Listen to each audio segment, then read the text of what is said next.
Friends, I'd like to share a message that I just recently got from one of our community members. This has been a member of Healing Together for a very long time, probably since the beginning. And he's always brought so much positivity and great input. And even in his own work, he pours out a message of love. And it's very clear that he's doing work that helps a lot of people. But I'm very touched by the message he sent because it's him opening himself up. And see, this is really the key to healing together. This is the key to healing in the first place, is opening ourselves up. Opening ourselves up with full honesty to ourselves, and then we can give that moment of honesty to others. And you never know who's going to benefit from hearing that moment of honesty. So in him asking this question, it reminded me that I've actually gotten this question many times by many other people in quite a few different forms. But the message goes like this, and I'll put it right here on the screen. He says, "Hey bro, how do you get the strength to work and have 4 businesses with nerve pain? I work at an office from 8 to 4, but when I get home I'm tired and wired of the pain, that sometimes I don't want to work. I want to reopen the business that I left before." Now, let's break this down a little bit because there's quite a few different elements to his message. First off, I want to be clear.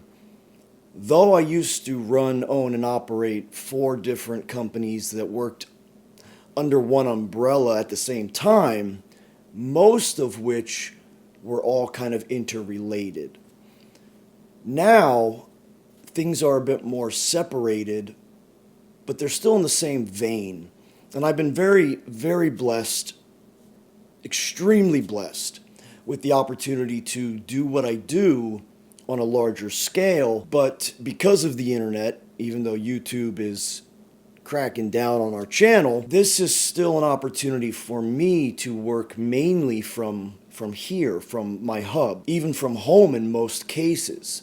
And for me, with my physical injuries and sometimes debilitating pain, being able to just go and make calls from my office or make calls from bed with my feet up if I have to, or edit videos from bed, the majority of the work that I have to do allows me the space and the opportunity to not beat up on my body anymore like I used to. And even with my coaching, I am afforded the opportunity, again as a blessing, a great blessing, to be able to do less in-person coaching and more coaching over Zoom or over the phone or even on the internet or just through videos, through sending short video chats to answer people's questions. I can do so much of my coaching from basically right here, which again, I can't say it enough, is a huge and immense blessing to me from God above.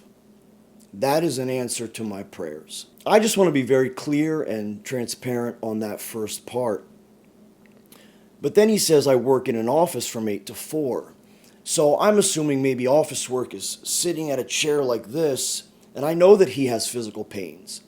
I know that he goes through daily pains. And so sitting in a chair in this position, man, even half of that from 8 to 4, that's going to take a toll on your body. That's going to really, really hurt those parts of the body that are hurting even more. So first off, my friend, if you're working from a chair or if you are kind of limited to a seated position, I mean, I already feel for you because I could not work from a chair from 8 to 4 every day. I couldn't do it. My back would just break.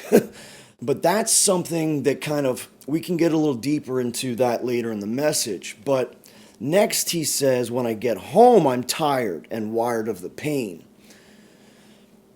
That to me is essentially what says everything. You get home, and that's when we're supposed to want to kind of start our lives. And so hopefully most people are working hard and busting their butts to work a job that is at least fulfilling to them, but is typically more fulfilling to the person making all the money, who's usually just the business owner. And then he says, sometimes I don't want to work. Then he makes what is ultimately the key statement, which is, I want to reopen my business that I left. My friend, that says everything to me. It's like if you're dating someone. You have a partner, and you care about that partner. You love that partner. You care enough for them to be with them. But then you see someone else come by, or you meet someone else that you say, oh, my interest is piqued. And maybe they're more attractive, or maybe there's something about them that you really love and you're like really interested in. Well, now automatically there's a huge red flag. Because if a new person walks in front of you and they entice you enough to think about leaving the other person, the partner you're committed to, that's a big problem. That ultimately just means that you're unhappy. And when you're unhappy, you're willing to, and sometimes even looking for other opportunities. And in the case of dating, looking for someone else to date, because you're not completely fulfilled with the person you're with. So if you're working a job, an 8 to 4 job in an office, working for someone else, making someone else rich, filling their pockets, while you're working hard and damaging your body, damaging your mind, and maybe even taking a part of your soul and giving it to them instead of keeping it for yourself, this is where we really want to start analyzing, what do we want? What are we really looking for? Is the job that we're doing right now just something to pay the bills? Because that's respectable, especially in this economy that the U.S. is currently in, but I know that the economy around the world could be a lot better. So are you spending your day doing something that is just getting you by, while you're really thinking, I wish I could be doing something else? And if you wish you could be doing something else, then let's make that something else happen. Let's put the effort into getting the bills paid and making that other thing for yourself happen.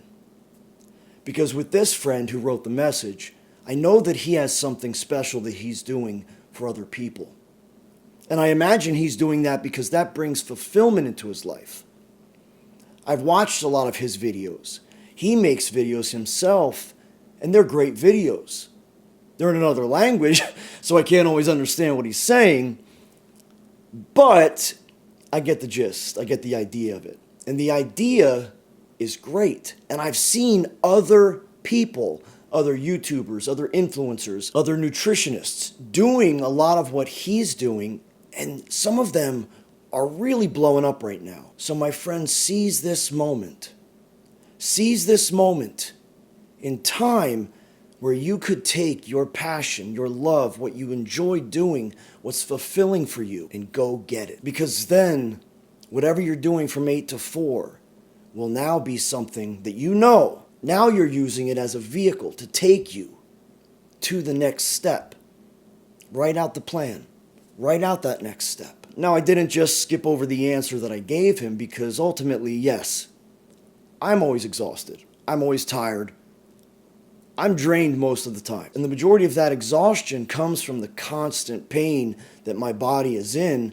And so everything takes a toll on me. But truthfully, and not everything always comes down to Kratom, but in reality, Kratom has been such a blessing to me in my life. I believe fully that Kratom is the least harmful to get me what I need in order to do what I need to do. And yes, I absolutely rely on Kratom and caffeine and stretching and working out and meditating and walking. I rely on all of these things to be able to do what I need to do.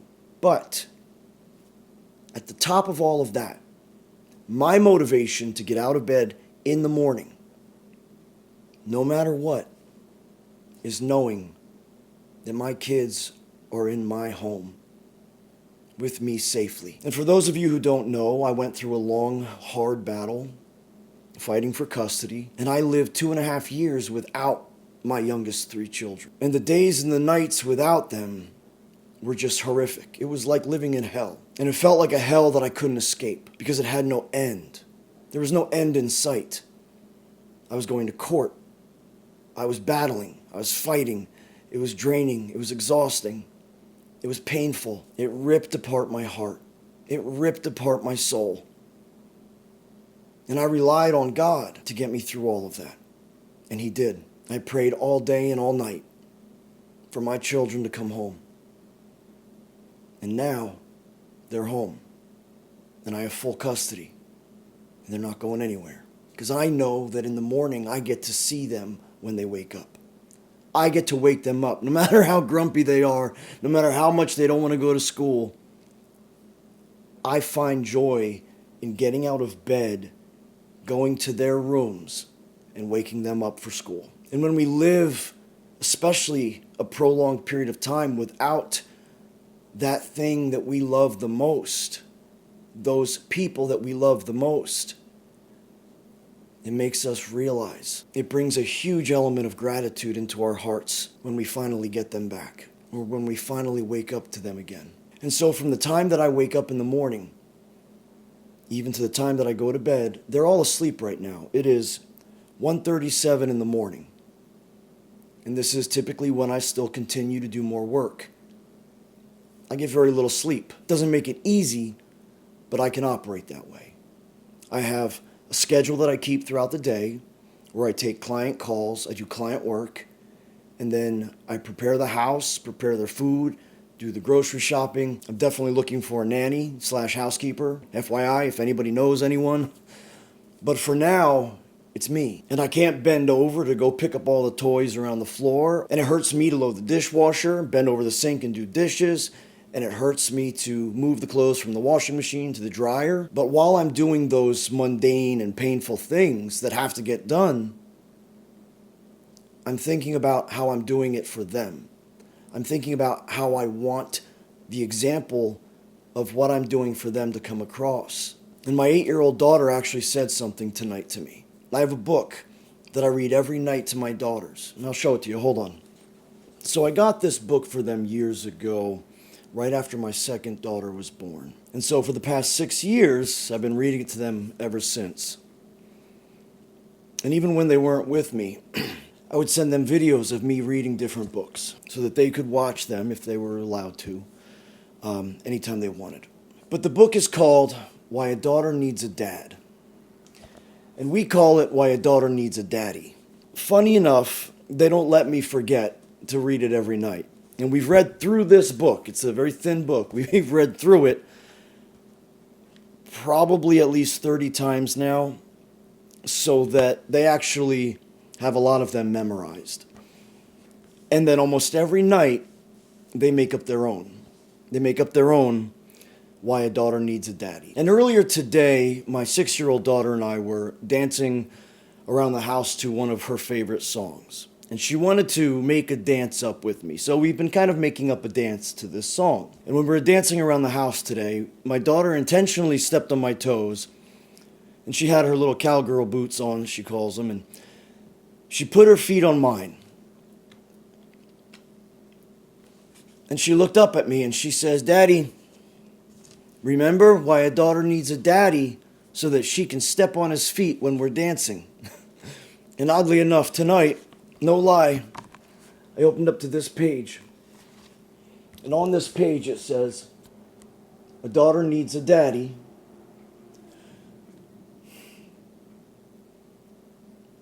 who does not mind when she steps on his shoes while dancing." And when I read that tonight, she laughed. And she goes, "See, Daddy, that's what I did today."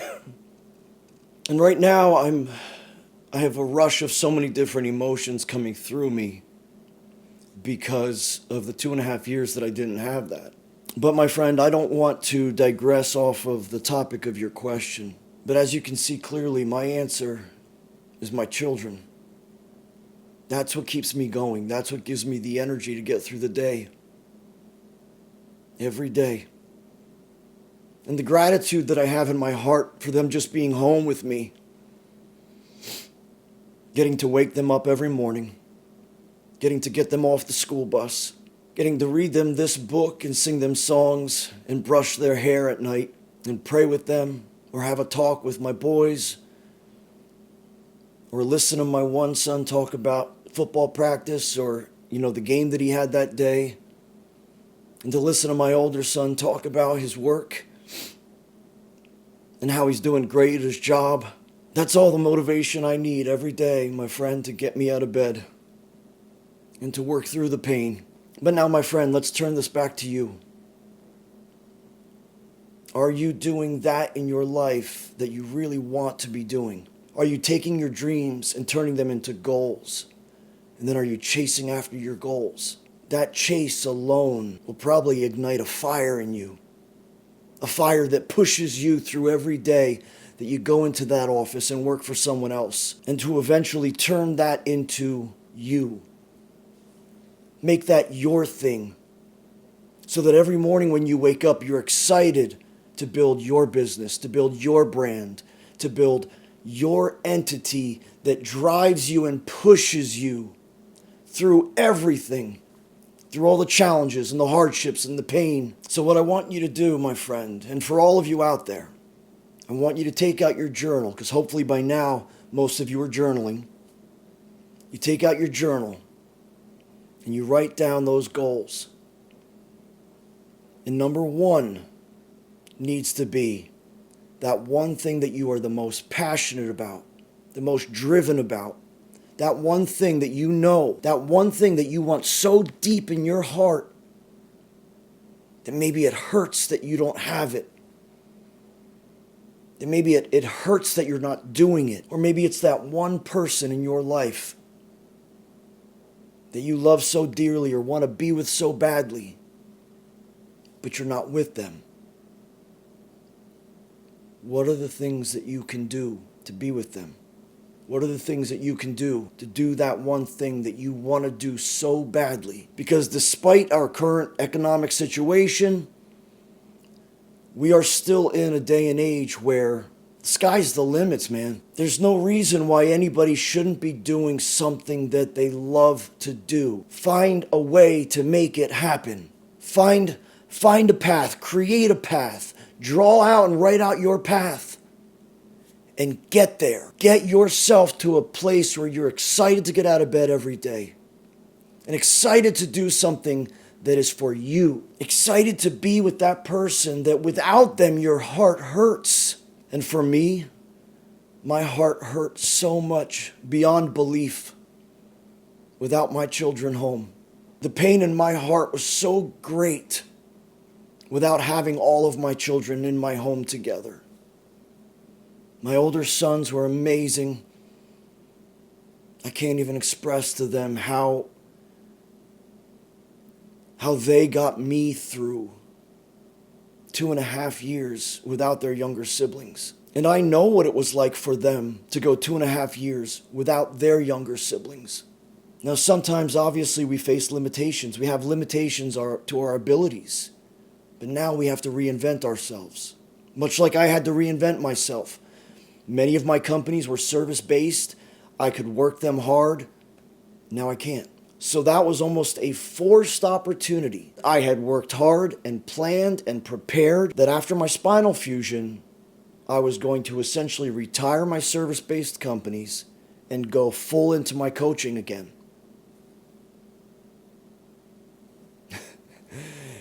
And although it wasn't the way I would have liked it to happen, I see now that it's the way that it had to happen for me to be able to do it, for me to take that plunge, that leap. And it was a leap of faith. It was a leap of faith in God, but it was also a leap of faith in myself. So we have to have that faith in ourselves to know when it's time to jump, we're going to be ready to jump. And that's why we plan. That's why we journal. That's why we write these things out. That's why we write out the steps and the stages and actually draw out a plan. And we follow that plan. But many times we keep putting that plan off because we think of excuses. And I don't mean excuses as in like, oh, we're just coming up with excuses.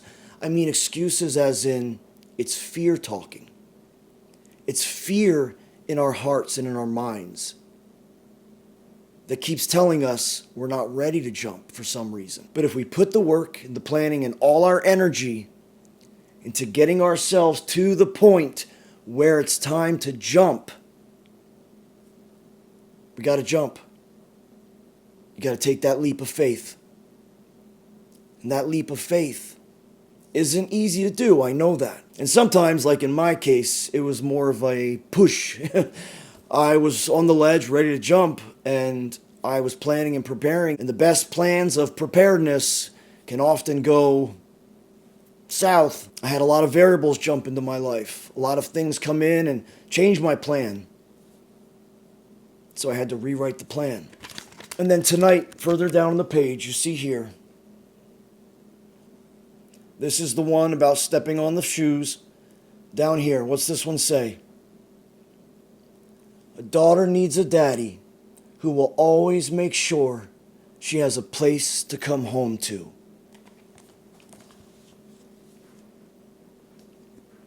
And tonight, my 8-year-old daughter says to me, Daddy, that's what you did. While we were gone, you made sure we had a place to come home to. Because the whole time they were gone, I had their room set up. I bought a pretty little white bunk bed for them, set up their whole room, made their beds, got them these giant stuffies, giant unicorn and a huge weird teddy bear with a unicorn horn on it. But I planned and prepared to bring them home. And I did whatever it took. And I didn't stop until they were home. So, my friend, I know that's a long, roundabout way of answering your questions. But I hope that maybe you can derive some inspiration out of this. Because I've already seen what you do. I've been watching your videos while you make them. You got something to jump to. I know you do. And I know that's where your heart is. I can hear it in your voice when you're speaking. Like I said, I don't always understand the words you're saying because it's a foreign language to me, literally. But I hear the passion in your voice. Just like I know that many of you hear the passion in my voice for what I do. Because I love what I do. I love what I do with a passion. I am so blessed and so grateful to be able to just come here and talk to all of you. I am so grateful for all of you. Every single one of you out there that watches these videos, that comments on the videos, that supports the channel, that supports me, that supports our community, that supports this message. Because without you, I wouldn't be able to do this. So thank you for all that you do. And I hope and I pray for all of you that you find that thing in your heart that you're truly passionate about. You write it out in your journal and you stop at nothing to make it happen. All right, friends. I'm Coach HardgainZ. This is Healing Together. I'll catch you in the next video.